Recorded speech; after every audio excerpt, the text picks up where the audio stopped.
say congratulations to Nnamdi Kanu because finally DSS has bowed and it's just little by little before he's actually would be granted bail permanently. But for now, some of the privileges that he has not, or some of the assets that he has not gotten since, some have been given and some are still being withheld. But thank God that a lot have been given. Remember the first time he was arrested by the DSS, he was not he was not allowed a lawyer, but along the line, he was allowed to get a lawyer, and finally, that was how the case was first taken. But he wasn't present, and then the court adjourned the case till October 21st. So we're still waiting for that case to be judged. But now he has also gotten access to something else. Well, we'll find out in this report. Remember, a few days ago, we also brought you a report that he has not been granted access to meet with his family members since he has been in the custody of the DSS. And this time around, well, we hope some of the access would include him having access to see his family members. Anyway, guys, more details, but please ensure you subscribe, give this video a thumbs up, turn on the notification bell, like, and also share this video. All right, guys, without further ado, let us dive right into the details of this report. It says that DSS finally bows to pressure. The Department of State Services DSS on Monday granted Nnamdi Kanu, leader of the indigenous people of Biafra IPOB, access to his family. Kanu met with his brother Emmanuel Kanu, who was in the company of his legal team at the DSS headquarters in Abuja.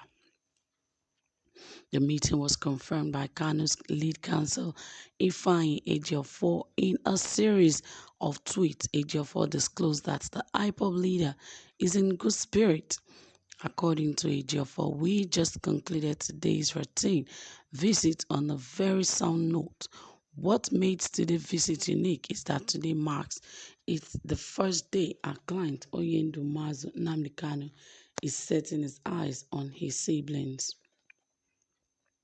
In my company during the family's maiden visit to our client. Our client is Prince Emmanuel Kanu, fine boy, the representative of our client's family. Our client Oyendu Mazi Nnamdi Kanu is very strong in spirit. You will hear the rest from Prince Emmanuel Kanu. Kanu has been in DSS detention after he was rearrested and repatriated from an undisclosed African country. The secret police had failed to produce Kanu during his last court hearing before Justice Binta Nyako of Abuja Federal High Court. Yes, we all have that story of how Nnamdi Kanu was not allowed or was not given access to even appear in court. So you can see he has been deprived of a lot of things, and it all started, first he was deprived of getting a lawyer, and secondly he was deprived, of seeing anyone. Thirdly, he was also deprived of not having journalists and others during his court hearing. Fourthly, the DSS did not give him access, to appear in court, and so many other. Well, I don't know to what extent Nnamdi Kanu has really offended these guys, but I think they should just take it easy on him. They shouldn't be too hard on him because, we know what Boko Haram is doing in this country, and we know how they still grant them access to a lot of things. Imagine the last time they're even requesting that they be giving rehabilitation for them, those that have repented. And even a few days ago, we still had some who decided to repent, and the government at the end of the day will still give these people access to, becoming part of the Nigerian army.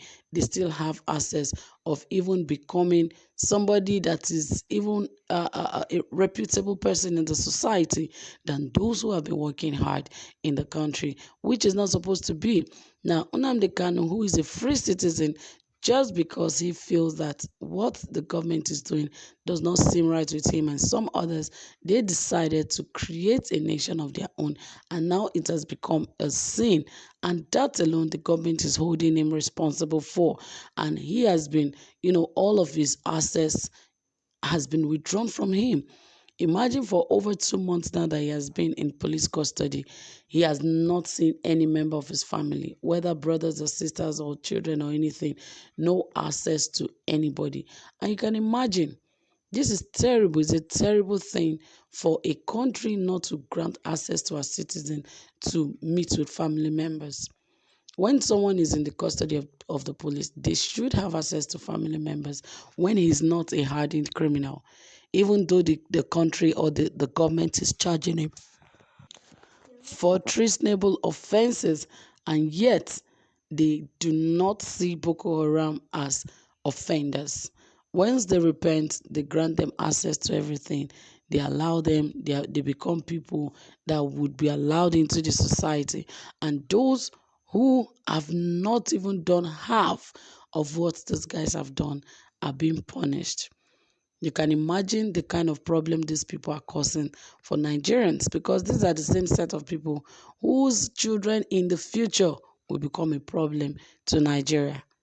So they should be careful with the kind of, the kind of uh, decision they make today, so it would not affect the country tomorrow.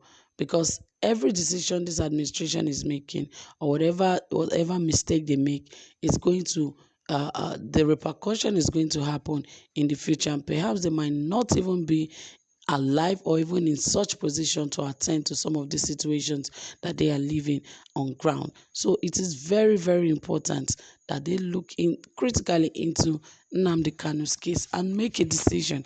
If they can grant amnesty to terrorists who have been terrorizing a nation for over 10 years, if just because they said yes, they have repented and they want rehabilitation, and you grant it to them.